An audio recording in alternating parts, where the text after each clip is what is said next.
నమస్తే, welcome to star 9 news. నేను శైలజరావు. ఇక బులెటిన్ అప్డేట్స్ చూద్దాం. తోచిలక రాయుడుపాలెం గ్రామానికి చెందిన రైతులు భీష్మ ఆగ్రో ప్రైవేట్ లిమిటెడ్ ఆధ్వర్యంలో భీష్మ 811 క్రాసింగ్ సీడ్ సాగు చేశాము.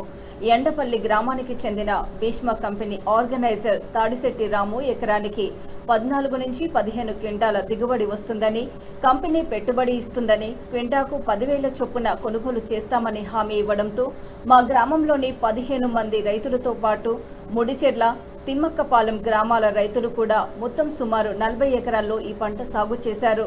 అయితే కంపెనీ క్రాసింగ్ కి సంబంధించిన మందులను సకాలంలో ఇవ్వకపోవడంతో మేల్ ఫీమేల్ సమయం సక్రమంగా కలవలేదు. దీంతో క్రాసింగ్ జరగక పంట దెబ్బతిని ఎకరానికి 75 నుంచి 80 వేల వరకు ఖర్చు చేసినప్పటికీ కేవలం 2 క్వింటాల దిగుబడి మాత్రమే వచ్చింది. ఈ విషయమై తాడిశెట్టి రాములను పలుమార్లు సంప్రదించినప్పటికీ నష్టపరిహారం ఇప్పిస్తామని చెబుతూ కాలయాపన చేస్తున్నారు. దీంతో రైతులందరం కలిసి ధర్మాజిగూడెం పోలీస్ స్టేషన్లో భీష్మ కంపెనీ ఆర్గనైజర్ తాడిశెట్టి రాముపై ఫిర్యాదు చేశాము.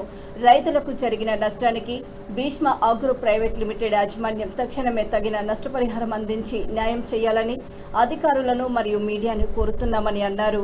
మాది లింగపాలెం మండలం తోచిలక రాయుడుపాలెం గ్రామం అండి. నేను మన దాళవాలో ఆడామగా వరి ఊడిసానండి. ఇక్కడ ఎండపల్లి దగ్గర తాడిచెట్టు రాము అనే ఆర్గనైజరు నాకు సీడ్ వరి విత్తనం ఇచ్చాడండి. నేను కౌలు తీసుకుని 12 ఎకరాలు వరిపాలు ఊడ్చానండి. అది వాళ్ళు సీడ్ ఇచ్చేటప్పుడు 12 నుండి 14 క్వింటాలు అవుతుందని చెప్పారు. క్వింటా వచ్చేసి 10,000 రూపాయలు అని చెప్పారు. ఎకరానికి వచ్చేసి 30,000 రూపాయలు పెట్టుబడి సాయం ఇస్తామన్నారు. ఆ లెక్కన నేను ఊడ్చానండి.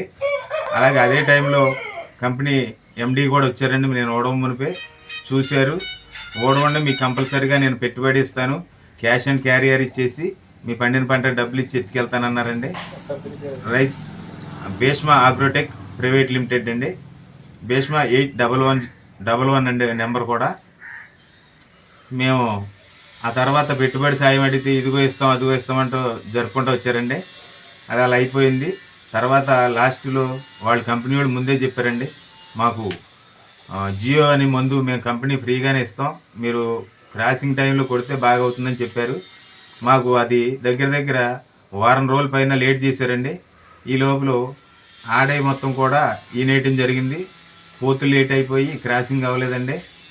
అవి వచ్చేసి వాళ్ళు చెప్పింది అయితే 12 నుండి 14 క్వింటాలు చెప్పారండి. మాకు వచ్చేసి 2 క్వింటాలు 2 క్వింటాలన్నర ఇలా అయిందండి. సరే, ఆ కంపెనీ వాళ్ళని ఆర్గనైజర్ని కూడా మేము మా రైతుకి ఏదో ఒకటి న్యాయం చేసి సరికెత్తుకెళ్ళమని అడిగామండి. ఇదిగో కమ్మోరండి, అక్కడికి ఎత్తురండి ఇక్కడికి ఎత్తురండి అన్నారు. తర్వాత నిన్నైతే రీసెంట్గా నిన్నటి నుండి మేము ఎత్తుకెళ్ళాం, మీరు చేసేది ఏమైనా ఉంటే చేసుకోండి, మీ ఇష్టం, మీ అంతేంటో చూస్తాం, మా దగ్గర రౌడీలు ఉన్నారు, అది ఉన్నారు ఇది ఉన్నారని బెదిరిస్తున్నారండి. మాకు ప్రభుత్వం ఏదో ఒకటి న్యాయం చేయాలని కోరుకుంటున్నాం. అలాగే మొన్న ధర్మాజిగూడెం పోలీస్ స్టేషన్లో కూడా కేసు పెట్టామండి. ఆ ఎస్ఐ గారు కూడా ఇదిగో దగ్గర వారం రోజులు అవుతుందండి, ఇదిగో తీసుకొస్తాం ఆర్గనైజర్ని, రేపు వస్తాడు, ఏ రోజు పొద్దున్నే వెళ్తే మధ్యాహ్నం వస్తాడు, సాయంత్రం వెళ్తే రేపు వస్తాడు అనుకుంటా జరుపుతున్నారండి. దాని నిమిత్తం మాకు గవర్నమెంట్గా కానీ అధికారులుగా న్యాయం చేస్తారని తెలియపరుచుకుంటాం.